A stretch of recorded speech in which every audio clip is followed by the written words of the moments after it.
लीजिए सुनिए प्रेमचंद की लिखी कहानी रसिक संपादक। वाचन समीर गोस्वामी का है। नवरस के संपादक पंडित चोखेलाल शर्मा की धर्मपत्नी का जब से देहांत हुआ है, आपको स्त्रियों से विशेष अनुराग हो गया है और रसिकता की मात्रा भी कुछ बढ़ गई है। पुरुषों के अच्छे अच्छे लेख रद्दी में डाल दिए जाते हैं, पर देवियों के लेख कैसे भी हों तुरंत स्वीकार कर लिए जाते हैं और बहुधा लेख की रसीद के साथ लेख की प्रशंसा कुछ इन शब्दों में की जाती है।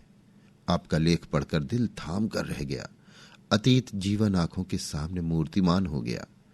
अथवा आपके भाव साहित्य सागर के उज्जवल रत्न हैं जिनकी चमक कभी कम न होगी, और कविताएं तो हृदय की हिलोरें, विश्व वीणा की अमर तान, अनंत की मधुर वेदना, निशा का नीरव गान होती थी। प्रशंसा के साथ दर्शन की उत्कृष्ट अभिलाषा भी प्रकट की जाती थी। यदि आप कभी इधर से गुजरे तो मुझे न भूलिएगा।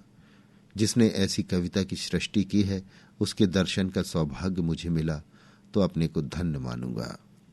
लेखिकाएं अनुरागमय प्रोत्साहन से भरे हुए पत्र पाकर फूली न समाती। जो लेख अभागे भिक्षुक की भांति कितने ही पत्र पत्रिकाओं के द्वार से निराश लौट आए थे, उनका यहां इतना आदर। पहली बार ही ऐसा संपादक जन्मा है जो गुणों का पारखी है, और सभी संपादक अहमन्य हैं, अपने आगे किसी को समझते ही नहीं हैं।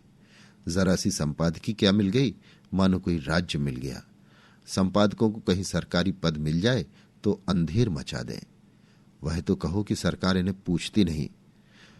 उसने बहुत अच्छा किया जो ऑर्डिनेंस पास कर दिए, और स्त्रियों से दोष करो, ये उसी का दंड है। ये भी संपादक ही हैं, कोई घास नहीं छीलते, और संपादक भी एक जगत विख्यात पत्र के। नवरस सब पत्रों में राजा है। चोखेलाल जी के पत्र की ग्राहक संख्या बड़े वेग से बढ़ने लगी। हर डाक से धन्यवादों की एक बाढ़ सी आ जाती और लेखिकाओं में उनकी पूजा होने लगी। ब्याह, गौना, मुंडन, छेदन, जन्म, मरण के समाचार आने लगे। कोई आशीर्वाद मांगती, कोई उनके मुख से सांत्वना के 2 शब्द सुनने की अभिलाषा करती, कोई उनसे घरेलू संकटों में परामर्श पूछती, और महीने में 10-5 महिलाएं उन्हें दर्शन भी दे जाती। शर्मा जी उनकी अवाई का तार या पत्र पाते ही स्टेशन पर जाकर उनका स्वागत करते, बड़े आग्रह से उन्हें एक आध दिन ठहराते, उनकी खूब खातिर करते। सिनेमा के फ्री पास मिले हुए थे ही खूब सिनेमा दिखाते। महिलाएं उनके सद्भाव से मुग्ध होकर विदा होती। मशहूर तो यहां तक कि शर्मा जी का कई लेखिकाओं से बहुत ही घनिष्ठ संबंध हो गया है, लेकिन इस विषय में हम निश्चयपूर्वक कुछ नहीं कह सकते। हम तो इतना ही जानते हैं कि जो देवियां एक बार यहां आ जाती वो शर्मा जी की अनन्य भक्त हो जाती। बेचारा साहित्य की कुटिया का तपस्वी है, अपने विधुर जीवन की निराशाओं को अपने अंतःस्थल में संचित रखकर मूक वेदना में प्रेम माधुर्य का रसपान कर रहा है। संपादक जी के जीवन में जो कमी आ गई थी उसकी कुछ पूर्ति करना महिलाओं ने अपना धर्म सा मान लिया। उनके भरे हुए भंडार में से अगर एक शुद्धित प्राणी को थोड़ी सी मिठाई दी जा सके तो उससे भंडार की शोभा ही है। कोई देवी पार्सल से अचार भेज देती, कोई लड्डू। एक ने पूजा का ऊनी आसन अपने हाथों बनाकर भेज दिया। एक देवी महीने में 1 बार आकर उनके कपड़ों की मरम्मत कर देती थी। दूसरी देवी महीने में 2-3 बार आकर उन्हें अच्छी अच्छी चीजें बनाकर खिला जाती थी। अब वो किसी एक के न होकर सबके हो गए थे। स्त्रियों के अधिकारों का उनसे बड़ा रक्षक शायद ही कोई मिले। पुरुषों से तो शर्मा जी को हमेशा तीव्र आलोचना ही मिलती थी।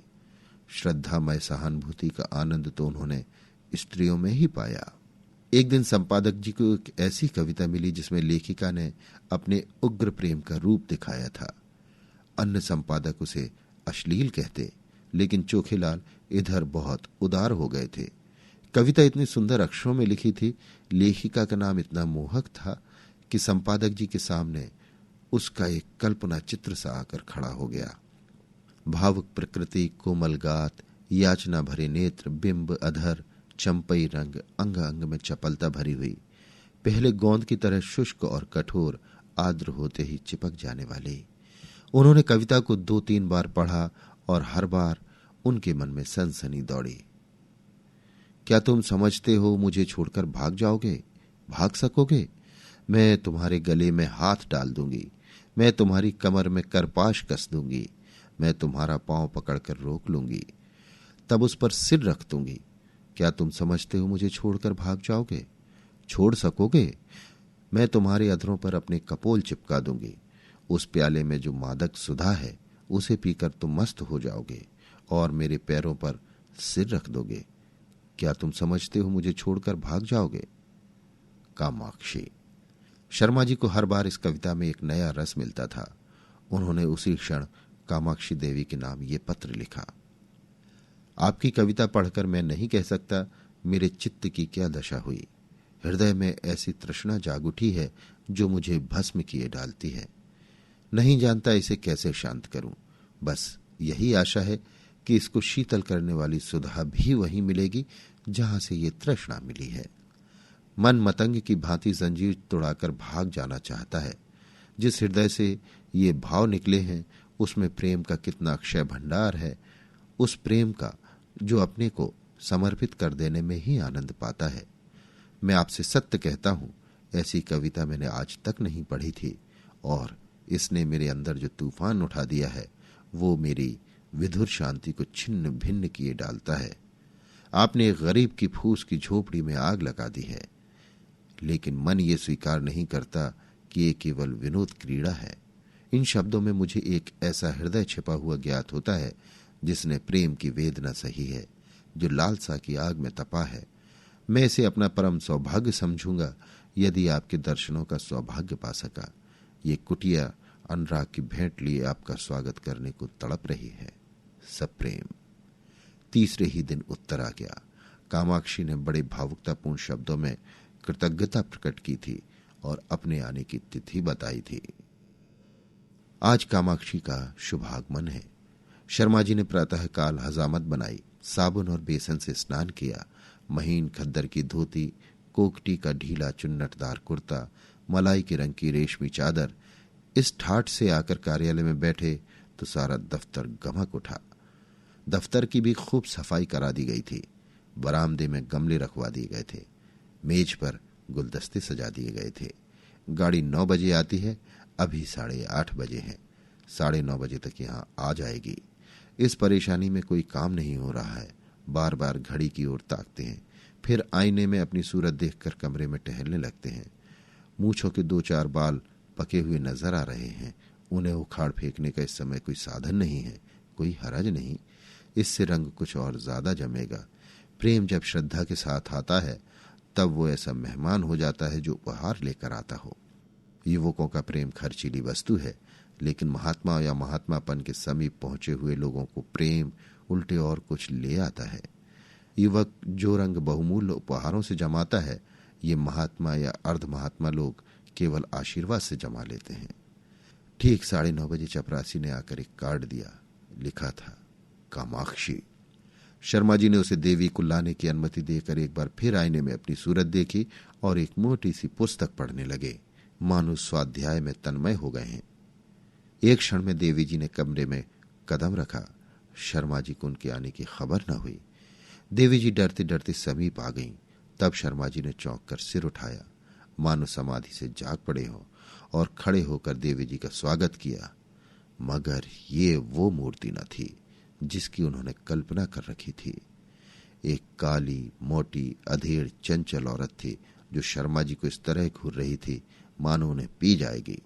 शर्मा जी का सारा उत्साह, सारा अनुराग ठंडा पड़ गया।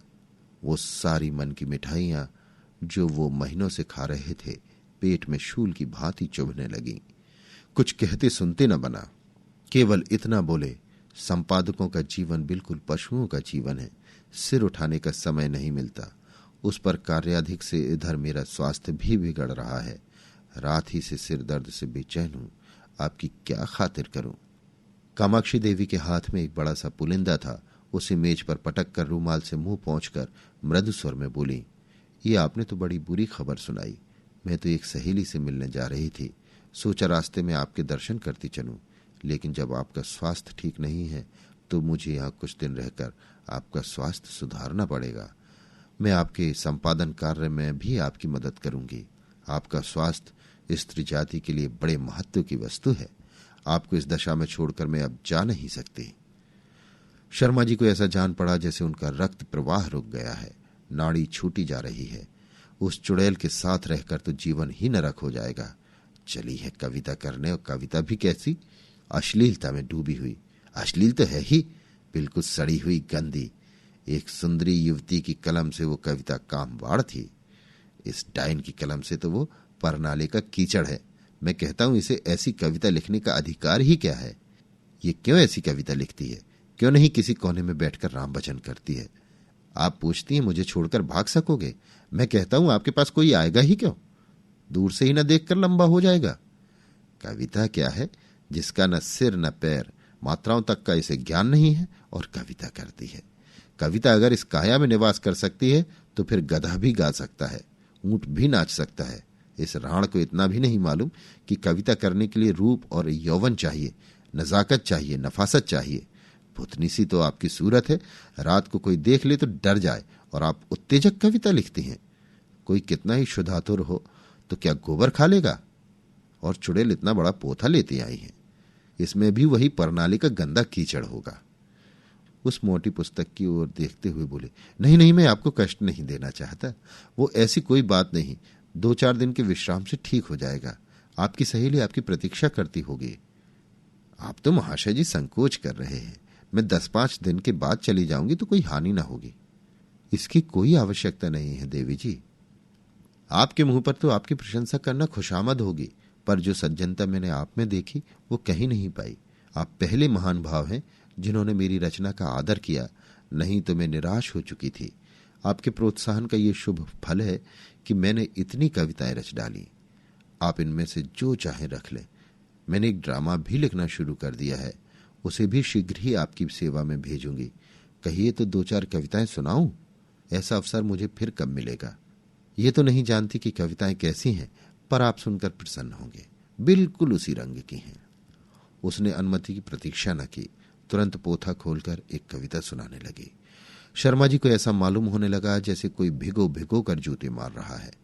कई बार उन्हें मतली आ गई, जैसे 1000 गधे कानों के पास खड़े होकर अपना स्वर अलाप रहे हों। कामाक्षी के स्वर में कोयल का माधुर्य था, पर शर्मा जी को इस समय वो भी अप्रिय लग रहा था। सिर में सचमुच दर्द होने लगा। वो गधी टलेगी भी या यूं ही बैठी सिर खाती रहेगी? इसे मेरे चेहरे से भी मेरे मनोभावों का ज्ञान नहीं हो रहा है। उस पर आप कविता करने लगी हैं। इस मुंह से तो महादेवी या सुभद्रा कुमार की कविताएं भी घृणा ही उत्पन्न करेंगी। आखिर रहा न गया, बोले, आपकी रचनाओं का क्या कहना? आप ये संग्रह यहीं छोड़ जाएं, मैं अवकाश में पढ़ूंगा। इस समय तो बहुत सा काम है। कामाक्षी ने दयाद्र होकर कहा, आप इतना दुर्बल स्वास्थ्य होने पर भी इतने व्यस्त रहते हैं, मुझे आप पर दया आती है। आपकी कृपा है। आपको कल अवकाश रहेगा? जरा मैं अपना ड्रामा सुनाना चाहती थी। खेद है, कल मुझे जरा प्रयाग जाना है। तो मैं भी आपके साथ चलूं? गाड़ी में सुनाती चलूंगी। कुछ निश्चय नहीं किस गाड़ी से जाऊं। आप लौटेंगे कब तक? ये भी निश्चय नहीं। और टेलीफोन पर जाकर बोले, हेलो, नंबर 77। कामाक्षी ने आधा घंटे तक उनका इंतजार किया, मगर शर्मा जी एक सज्जन से ऐसी महत्व की बातें कर रहे थे जिसका अंत ही होने न पाता था। निराश होकर कामाक्षी देवी विदा हुई और शीघ्र ही फिर आने का वादा कर गई। शर्मा जी ने आराम की सांस ली और उस पोथे को उठाकर रद्दी में डाल दिया और जले हुए दिल से आप ही आप कहा, ईश्वर ना करे कि फिर तुम्हारे दर्शन हो। कितनी बेशर्म है, उल्टा कहीं की। आज इसने सारा मजा किरकिरा कर दिया। फिर मैनेजर को बुलाकर कहा, कामाक्षी की कविता नहीं जाएगी। मैनेजर ने स्तंभित होकर कहा, फॉर्म तो मशीन पर है। कोई हरज नहीं, फॉर्म उतार लीजिए। बड़ी देर होगी, होने दीजिए, वो कविता नहीं जाएगी। अभी आप सुन रहे थे प्रेमचंद की लिखी कहानी रसिक संपादक। वाचन समीर गोस्वामी का था।